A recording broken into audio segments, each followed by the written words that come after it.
For our continued reading of the Bible through the year 2023, a reading of 2 Kings chapters 24 and 25, followed by 2 Chronicles chapter 36, followed by Psalm 126, followed by 1 Peter chapter 3, and these readings in the English Standard Version of the Bible by Crossways Publishing, a division of Good News Publishing of Wheaton, Illinois. 1 Kings chapters 24 and 25. In his days Nebuchadnezzar, king of Babylon, came up, and Jehoiakim became his servant for 3 years. Then he turned and rebelled against him, and the Lord sent against him bands of the Chaldeans, and bands of the Syrians, and bands of the Moabites, and bands of the Amorites, and set them against Judah to destroy it, according to the word of the Lord that he spoke by his servants the prophets. Surely this came upon Judah at the command of the Lord to remove them out of his sight for the sins of Manasseh, according to all that he had done, and also for the innocent blood that he had shed. For he filled Jerusalem with innocent blood, and the Lord would not pardon. Now the rest of the deeds of Jehoiakim and all that he did, are they not written in the book of the Chronicles of the kings of Judah? So Jehoiakim slept with his fathers, and Jehoiakim his son reigned in his place. And the king of Egypt did not come again out of his land, for the king of Babylon had taken all that belonged to the king of Egypt, from the brook of Egypt to the river Euphrates. Jehoiachin was 18 years old when he became king, and he reigned 3 months in Jerusalem. His mother's name was Nehushta, the daughter of Elnathan of Jerusalem. And he did what was evil in the sight of the Lord, according to all that his father had done. At that time the servants of Nebuchadnezzar, king of Babylon, came up to Jerusalem, and the city was besieged, and Nebuchadnezzar, king of Babylon, came to the city while his servants were besieging it. And Jehoiakim, the king of Judah, gave himself up to the king of Babylon, himself and his mother and his servants, and his officials in his palace, and his palace officials. The king of Babylon took him prisoner in the 8th year of his reign, and carried off all the treasures of the house of the Lord and the treasures of the king's house, and cut in pieces all the vessels of gold in the temple of the Lord, which Solomon king of Israel had made, as the Lord had foretold. He carried away all Jerusalem, and all the officials, and all the mighty men of valor, 10,000 captives, and all the craftsmen and the smiths. None remained, except the poorest people of the land, and he carried away Jehoiakim to Babylon. The king's mother, the king's wives, his officials, and the chief men of the land he took into captivity from Jerusalem to Babylon. And the king of Babylon brought captive to Babylon all the men of valor, 7,000, and the craftsmen and the metal workers, 1,000, all of them strong and fit for war. And the king of Babylon made Mattaniah, Jehoiakim's uncle, king in his place, and changed his name to Zedekiah. Zedekiah was 21 years old when he became king, and he reigned 11 years in Jerusalem. His mother's name was Hamutal, the daughter of Jeremiah of Libnah. And he did what was evil in the sight of the Lord, according to all that Jehoiakim had done. For because of the anger of the Lord, it came to the point in Jerusalem and Judah that he cast them out of his presence, and Zedekiah rebelled against the king of Babylon. And in the 9th year of his reign, in the 10th month, on the 10th day of the month, Nebuchadnezzar, king of Babylon, came with all his army against Jerusalem, and laid siege to it, and they built siege works all around it. So the city was besieged until the 11th year of King Zedekiah. On the 9th day of the 4th month, the famine was so severe in the city that there was no food for the people of the land. Then a breach was made in the city, and all the men of war fled by night by the way of the gate between the 2 walls, by the king's garden, and the Chaldeans were around the city, and they went in the direction of the Arabah. But the army of the Chaldeans pursued the king and overtook him in the plains of Jericho, and all his army was scattered before him.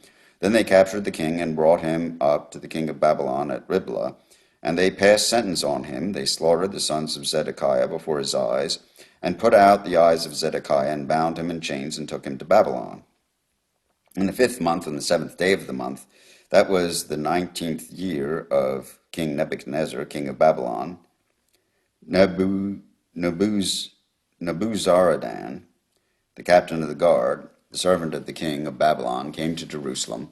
And he burned the house of the Lord and the king's house and all the houses of Jerusalem. Every great house he burned down, and all the army of the Chaldeans who were with him, the captain of the guard, broke down the walls around Jerusalem. And the rest of the people who were left in the city, and the deserters who had deserted to the king of Babylon, together with the rest of the multitude, Nebuzaradan, the captain of the guard, carried into exile. But the captain of the guard left some of the poorest of the land to be vine dressers and plowmen. And the pillars of bronze that were in the house of the Lord, and the stands of the bronze sea that were in the house of the Lord, the Chaldeans broke in pieces and carried the bronze to Babylon. And they took away the pots and the shovels and the snuffers and the dishes for incense and all the vessels of bronze used in the temple service, the fire pans also and the bowls. What was of gold, the captain of the guard took away as gold. What was of silver, as silver. As for the two pillars, the one sea, and the stands that Solomon had made for the house of the Lord, the bronze of all these vessels was beyond weight. The height of one pillar was 18 cubits, and on it was a capital of bronze. The height of the capital was 3 cubits. A lattice work and pomegranates, all of bronze, were all around the capital, and the second pillar had the same with the lattice work. And the captain of the guard took Seraiah the chief priest, and Zephaniah the second priest, and the 3 keepers of the threshold. And from the city he took an officer who had been in command of the men of war, and 5 men of the king's council who were found in the city, and the secretary of the commander of the army who mustered the people of the land, and 60 men of the people of the land who were found in the city, and Nebuzaradan, the captain of the guard, took them and brought them to the king of Babylon at Riblah. And the king of Babylon struck them down and put them to death at Riblah in the land of Hamath. So Judah was taken into exile out of its land. And over the people who remained in the land of Judah, whom Nebuchadnezzar, king of Babylon, had left, he appointed Gedaliah, the son of Ahikam, son of Shaphan, governor. Now, when all the captains and their men heard that the king of Babylon had appointed Gedaliah governor, they came with their men to Gedaliah at Mizpah, namely Ishmael the son of Nethaniah, and Johanan the son of Kareah, and Seraiah the son of Tammaheth, and Zedophathite, and Jaazaniah the son of Makathite. And Gedaliah swore to them and their men, saying, "Do not be afraid because of the Chaldean officials. Live in the land and serve the king of Babylon, and it shall be well with you." But in the 7th month, Ishmael, son of Nethaniah, son of Elishama, of the royal family, came with 10 men and struck down Gedaliah and put him to death along with the Jews and the Chaldeans who were with him at Mizpah. Then all the people, both small and great, and the captains of the forces arose and went to Egypt, for they were afraid of the Chaldeans. And in the 37th year of the exile of Jehoiakim, king of Judah, and in the 12th month, on the 27th day of the month, Evil-Merodach, king of Babylon, in the year that he began to reign, graciously freed Jehoiakim, king of Judah, from prison, and he spoke kindly to him and gave him a seat above the seats of the kings who were with him in Babylon. So Jehoiakim put off his prison garments, and every day of his life he dined regularly at the king's table. And for his allowance, a regular allowance was given him by the king according to his daily needs, as long as he lived. Here ends the reading of 2 Kings, chapter 24 and 25. A reading of 2 Chronicles, chapter 36. The people of the land took Jehoahaz, the son of Josiah, and made him king in his father's place in Jerusalem. Jehoahaz was 23 years old when he began to reign, and he reigned 3 months in Jerusalem. Then the king of Egypt deposed him in Jerusalem and laid on the land a tribute of 100 talents of silver and a talent of gold. And the king of Egypt made Eliakim his brother king over Judah in Jerusalem, and changed his name to Jehoiakim. But Necho took Jehoahaz his brother and carried him to Egypt.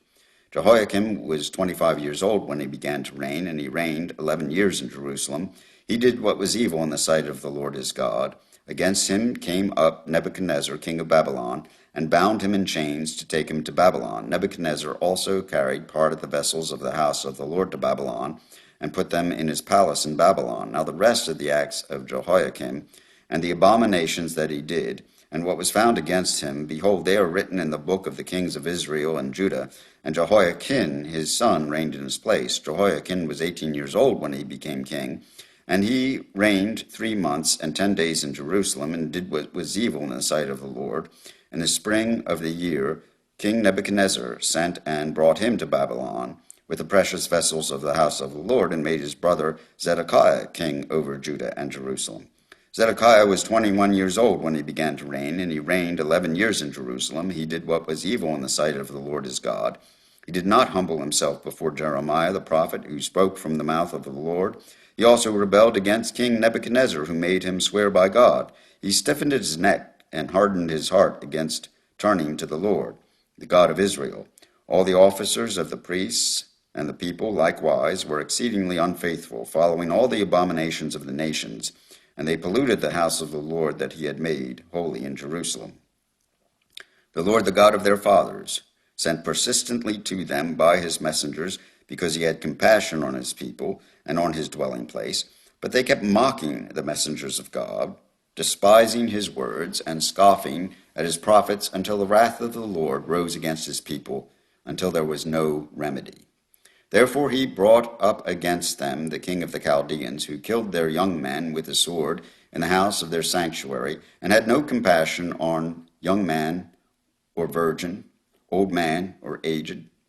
He gave them all into his hand, and all the vessels of the house of God, great and small, and the treasures of the house of the Lord, and the treasures of the king and of his princes. All these he brought to Babylon, and they burned the house of God, and broke down the wall of Jerusalem, and burned all its palaces with fire, and destroyed all its precious vessels.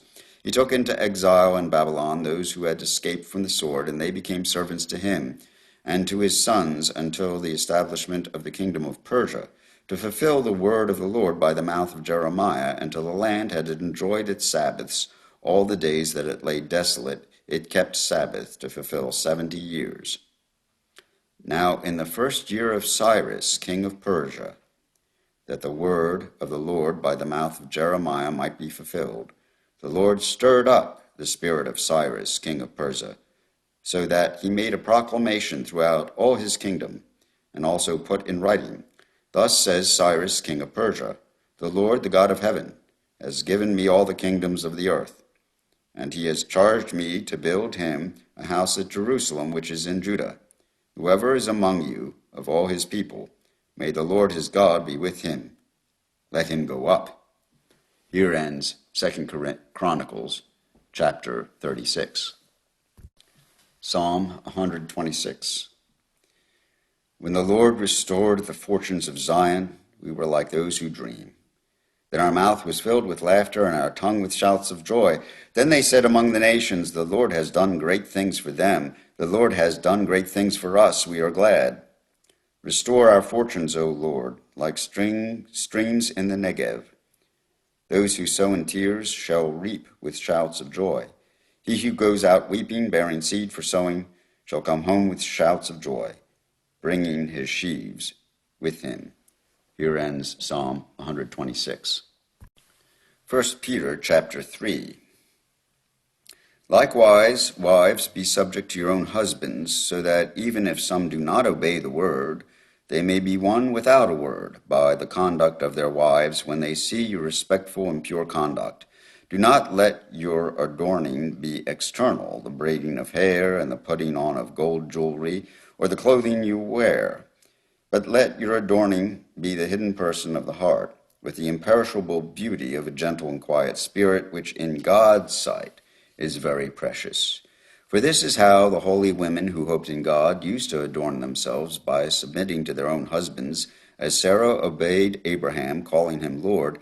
And you are her children if you do good and do not fear anything that is frightening. Likewise, husbands, love your wives in an understanding way, showing honor to the woman as the weaker vessel, since they are heirs with you of the grace of life, so that your prayers may not be hindered. Finally, all of you have unity in mind, sympathy, brotherly love, a tender heart, and a humble mind. Do not repay evil for evil or reviling for reviling, but on the contrary, bless. For to this you are called, that you may obtain a blessing. For whoever desires to love life and to see good days, let him keep his tongue from evil and his lips from speaking deceit. Let him turn away from evil and do good. Let him seek peace and pursue it. For the eyes of the Lord are on the righteous, and his ears are open to their cry. But the face of the Lord is against those who do evil. Now, who is there to harm you if you are zealous for what is good? But even if you should suffer for righteousness' sake, you will be blessed. Have no fear of them, nor be troubled, but in your hearts honor Christ the Lord as holy, always being prepared to make a defense to anyone who asks you for the reason for the hope that is in you. Yet do it with gentleness and respect, having a good conscience, so that when you are slandered, those who revile your good behavior in Christ may be put to shame, for it is better to suffer for doing good, if that should be God's will, than for doing evil. For Christ also suffered once for sins, the righteous for the unrighteous, that he might bring us to God, being put to death in the flesh, but made alive in the Spirit, in which he went and proclaimed to the spirits in prison, because they formerly did not obey, when God's patience waited in the days of Noah, while the ark was being prepared, in which a few, that is 8 persons, were brought safely through water. Baptism, which corresponds to this, now saves you, not as a removal of dirt from the body, but as an appeal to God for a good conscience, through the resurrection of Jesus Christ, who is gone into heaven, and is at the right hand of God, with angels, authorities, and powers, having been subjected to him. Here ends 1 Peter chapter 3, and these readings of 2 Kings, 2 Chronicles, Psalm 126, and 1 Peter, from the English Standard Version of the Bible by Crossways Publishing, a division of Good News Publishing of Wheaton, Illinois.